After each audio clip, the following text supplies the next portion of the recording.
Ang pagtitiwala ang siyang kabaliktaran ng matigas at mapagdudang puso na siya namang humahadlang upang makita natin ang paggalaw ng Diyos sa ating buhay.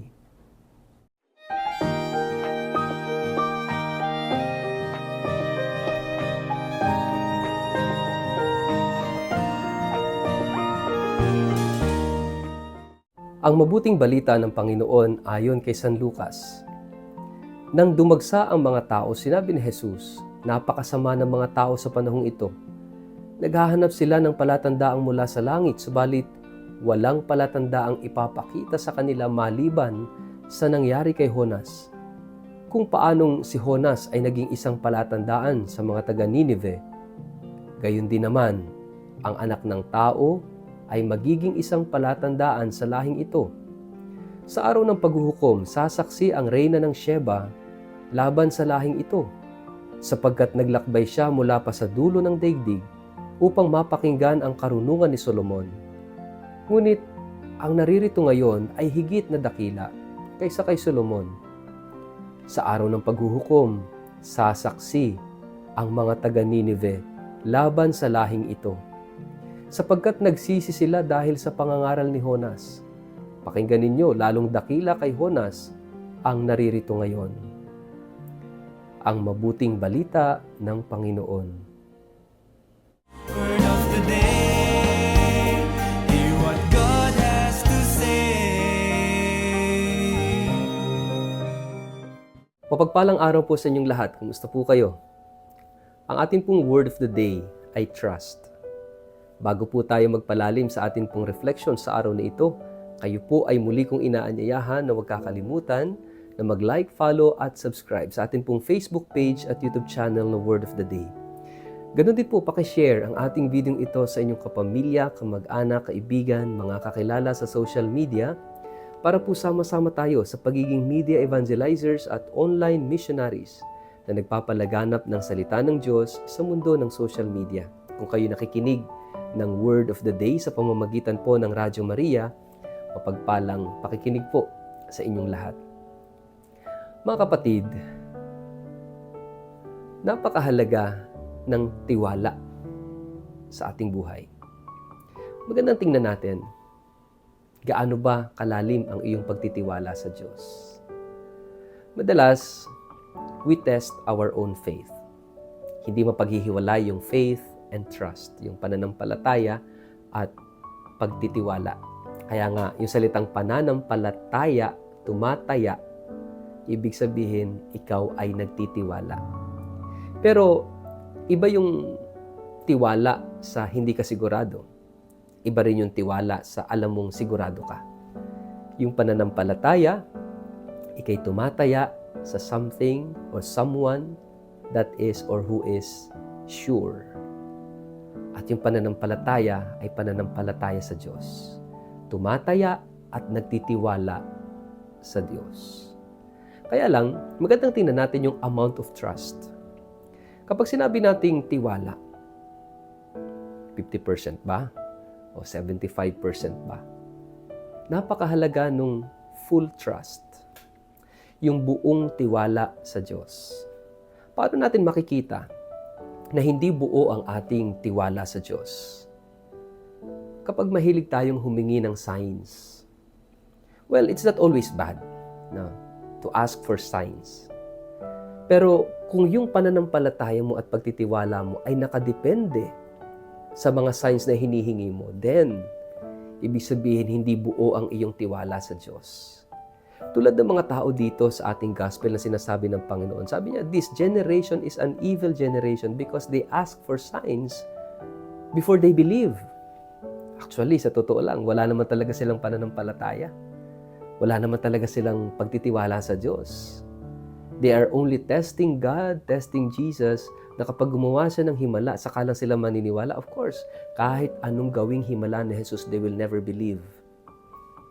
Kaya kung tayo ganun din, kung ganun ang ating disposisyon na maniniwala lang tayo kapag nakakita tayo ng himala, I tell you, you will never believe. Because that is not an attitude of a believer. Hindi ganon ang ugali ng totoong nagtitiwala at sumasampalataya. With or without experience of miracles, nananatili ang iyong pagtitiwala, ang iyong pananampalataya. Kaya kung nakadepende sa mga miracles ang iyong faith, ibig sabihin wala ka talagang pananampalataya. Ibig sabihin, hindi ka naman talaga nagtitiwala. Marami na akong na-encounter ng mga nagsiserve sa church, tumutulong, nagdadasal, pero may mga conditions. Para bang binibigyan nila ng kondisyon ang Diyos na kapag dininig ang kanilang dasal, kapag ipinagkaloob yung kanilang hinihingi, then maniniwala sila, maglilingkod sila, magsiserve sila. Eh paano kung hindi? Will you still believe? Will you still trust? Question mark. Itong gospel natin, inaanyayahan tayo na tingnan yung sarili. Gaano na ba kalalim ang iyong pagtitiwala sa Diyos, kay Jesus? Kaya nga sabi ni Jesus dito, no signs will be given them. Walang palatandaan, walang himalang ipapakita sa kanila. Maliban sa palatandaan, sa tanda, ni Jonas. Ano ba yon? Nang si Jonas ay pinadala ng Diyos sa Ninive, the people listened and they trusted Jonah. Nakinig at nagtiwala sila kay Jonah. Pero ano sabi ng Panginoon? Mas dakila ang naririto kaysa kay Jonah. And that is Jesus Himself. Ibig sabihin, napakahalaga ng pakikinig at pagtitiwala kay Jesus. Yung pakikinig at pagtitiwala na magdadala sa pagbabagong buhay ay mga palatandaan ng pananampalataya. If you are listening to the words of Jesus, if you trust the words of Jesus, and if you change your life because of Jesus, that is what we call faith. Kaya napakahalaga ng pagtitiwala kay Jesus. Napakahalaga.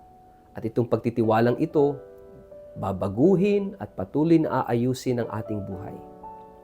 That is why, keep on listening, keep on believing, keep on trusting Jesus. Sa kabila ng lahat. Matupad man o hindi ang ating ipinagdarasal, may dahilan yun. Makuha mo man ang iyong hinihiling o hindi, may dahilan yun. Mga kapatid, let us try to put our trust in God. Full trust. Pag sumikapan, walang mawawala. And you will gain everything if you put your trust in the Lord. Ito yung grasya, ito yung biyaya na hilingin natin. Huwag na magduda. Dahil yung pagtitiwala, kabaliktaran niya ng matigas na puso at mapagdudang puso. Kung ang puso mo ay nagmamatigas, kung ang puso mo ay mapagduda, walang makikitang himalayan. Pero kung ang puso mo ay nagtitiwala at sumasampalataya, I tell you, you will see a lot of miracles every day in your life. Amazing things will happen in your life. Maniwala ka.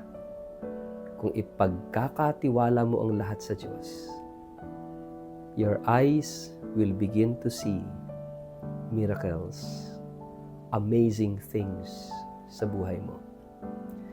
Sa ngalan ng Ama at ng Anak at ng Espiritu Santo. Amen. Ama naming Diyos, tulungan mo kami at bigyan mo kami ng biyayang makinig, magtiwala, at sumampalataya ng buo sa iyo. Inilalagay namin ang lahat sa iyong mga kamay. Amen. Pagpalain po kayo at ingatan ng makapangyarihang Diyos, Ama at Anak at Espiritu Santo. Amen.